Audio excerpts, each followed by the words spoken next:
are you doing? I'm good. How are you? Yeah, I'm good. I'm Jenny. Very nice to meet you, by the way. Hi, Jenny. Nice to meet you. Where are you? You're looking somewhere fabulous. Oh, I'm in this house that I'm renting here in London. How's life in London for you? It's good. It's good. The sun is out now finally today, so that's nice. What an exciting time. The whole of this year has been crazy for everyone. There's nothing much going on. Everyone's been in lockdown.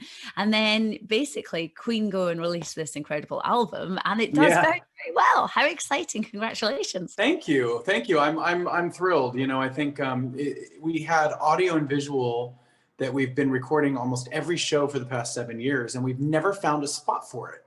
So we were talking after postponing our tour and thought, well, this would be the time to dust off those files and put together an album. And I'm so glad that fans are loving it. It's a great retrospective of the last 7 years. Yeah, I honestly can't believe 7 years. It's been 7 years. It's such an honor too. It's just it's the gift that keeps on giving. I didn't ever expect it to go on and on and on. And it's still a thrill getting on stage with Brian and Roger and seeing the smiling faces and singing voices of everybody in the audience. It's great. Yeah, but also, you're getting to perform all these iconic songs, and this album is full of all of them, isn't it? Yeah, it really is. We have pretty much all the big hits, and then we have a couple more songs on there as well that might not be as well known, but that we are very proud of.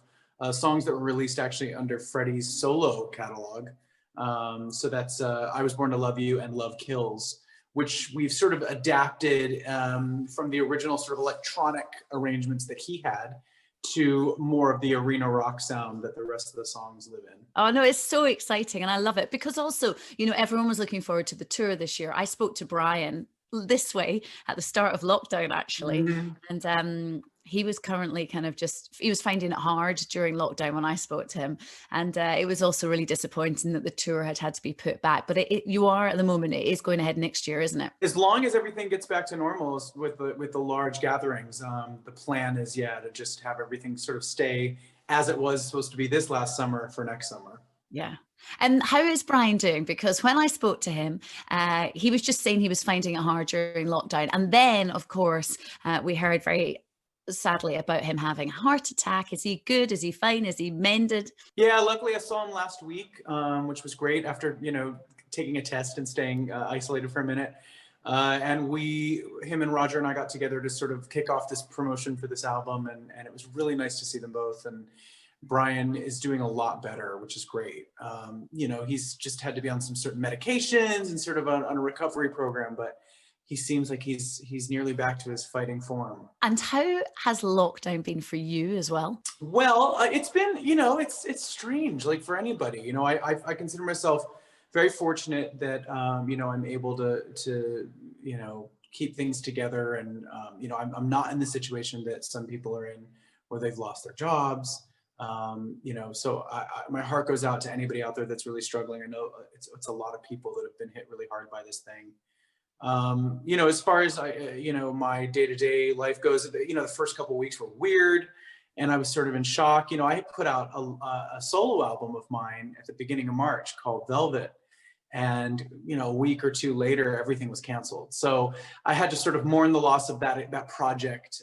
But obviously in light of everyone's health and safety, that was not high on the priority list. And immediately sort of shifted focus and started trying to get involved in different charity drives and outreach things to help with the pandemic. Yeah.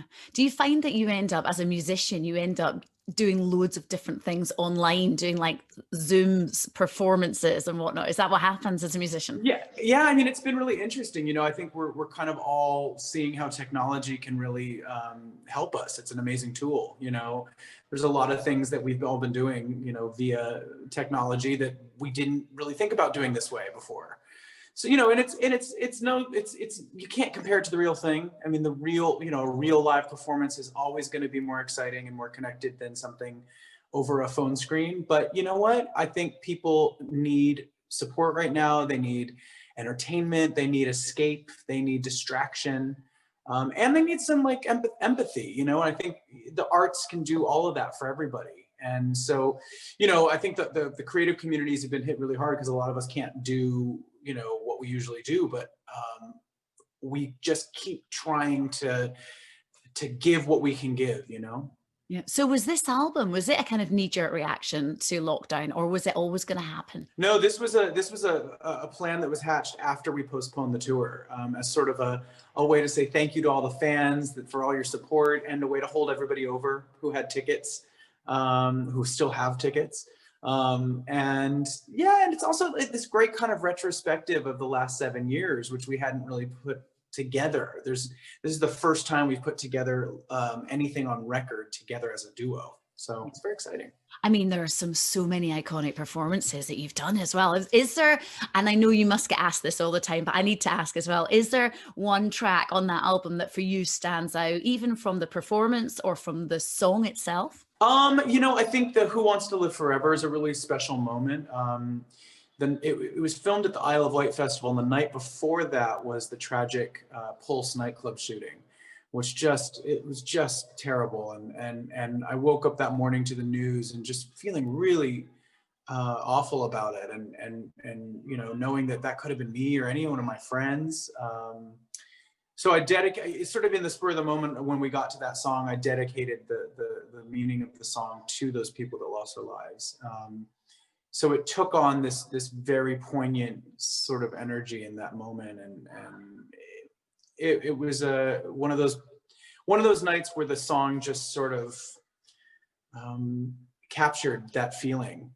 It was powerful, I think. Yeah. Well, I mean, there are so many powerful songs in there, and if you have a message behind it, it becomes even more so. When you are performing all these incredible songs, do you ever find is there any song that you can perform that the crowd don't sing along to? I don't think so. I mean, there's very few. I think the first time we included Love Kills on the set list, there weren't a ton of people singing along because it's not quite as well known, but they were very moved.